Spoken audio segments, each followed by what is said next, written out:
tayo. Ito, Skyward. Ito yung model number niya, 43 inches. So ang problema nito, may sunog daw yung isang side nito na mga resistor. Kasi ito ay galing din sa kapwa technician natin. Buksan na lang natin, hindi na natin siya i-testing kasi nakahang yata yung isang ribbon nito. Ito, nabuksan na natin. Bali yan yung unit natin, mainboard niya. Tapos mayroon siyang T-con. So sabi niya nakahang daw yung isang ribbon, yun no. So nakahang na siya. So itong side na to may sunog, yan no. Yung malalaking resistor ang sunog, ano.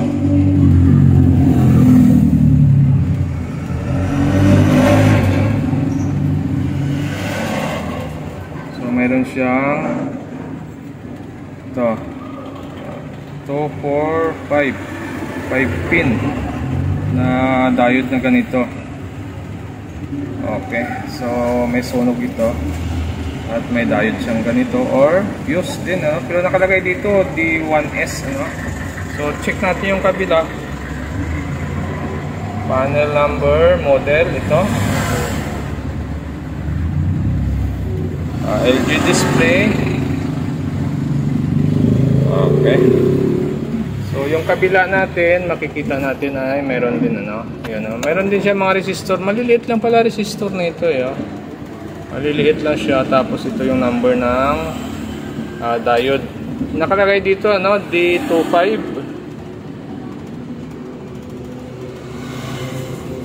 Tapos may mga data dito para dito sa mga test point na ito. Pero yung sa clock signal natin wala siyang data, kundi yung nakalagay dito mga resistor lang, ano, R. Okay.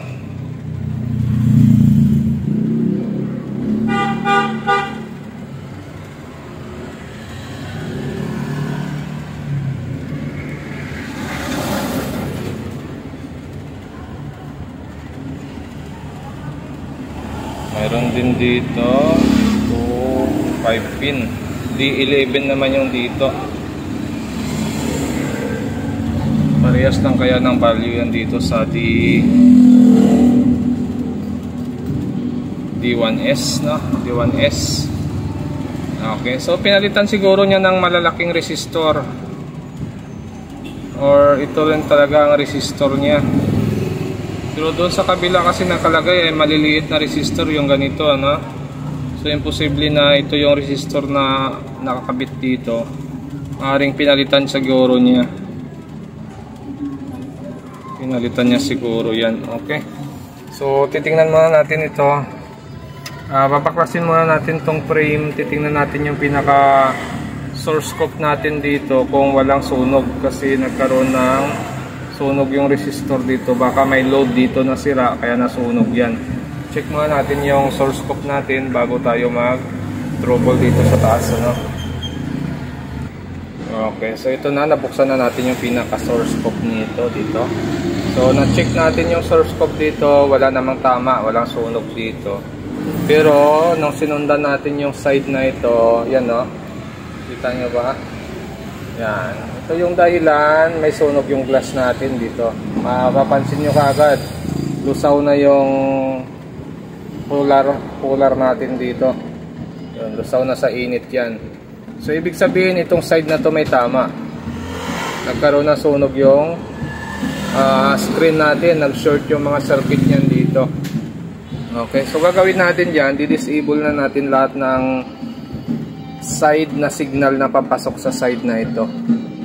Titingnan natin kung magkakaroon pa ng display pag natanggal natin lahat ng supply dito na papasok sa side na ito, kasi dapat hindi na ito papasukan pa ng supply para hindi pa lalong uminit or masunog lalo yung side na ito.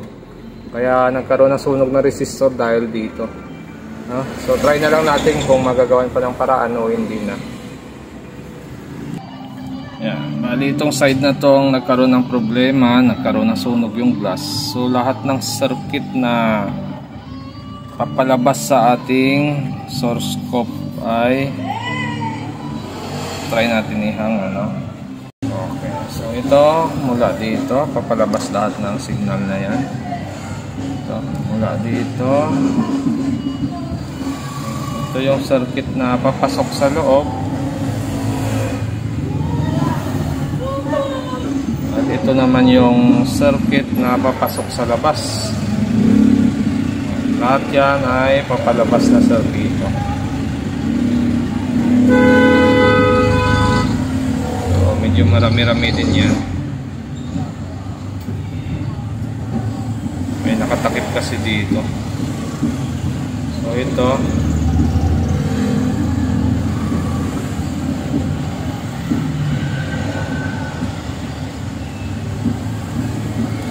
tatanggalin natin lahat ng resistor dito. Remove natin lahat ng resistor dito. Titingnan natin kung gagana yung unit na hindi ito naka-remove. Okay, try natin lahat ng resistor. So ito na, bali tinanggal na natin lahat ng resistor dyan. Tinabi din natin yan, pinagdikit-dikit natin dyan sa kanto na yan. So yan lahat tinanggal natin. 1, 2, 3, 4, 5, 6, 7, 8, 9, 10, 11 na resistor ang tinanggal natin dyan. Yan, lahat ng may resistor dito tinanggal natin. Ito hindi na natin tinanggal kasi yung circuit na yan, pagpasok dito, ang labas niyan, pumasok din siya sa mga resistor. Yan, pumasok din sa resistor yan. So naka-open circuit na rin ito.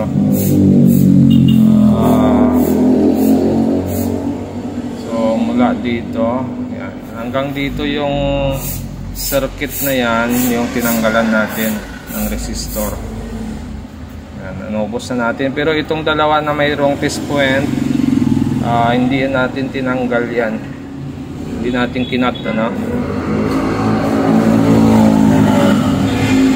Yan. So ngayon, gagawin natin, tatry natin ito. Sana okay pa yung screen nito kahit mayroon siyang sunog.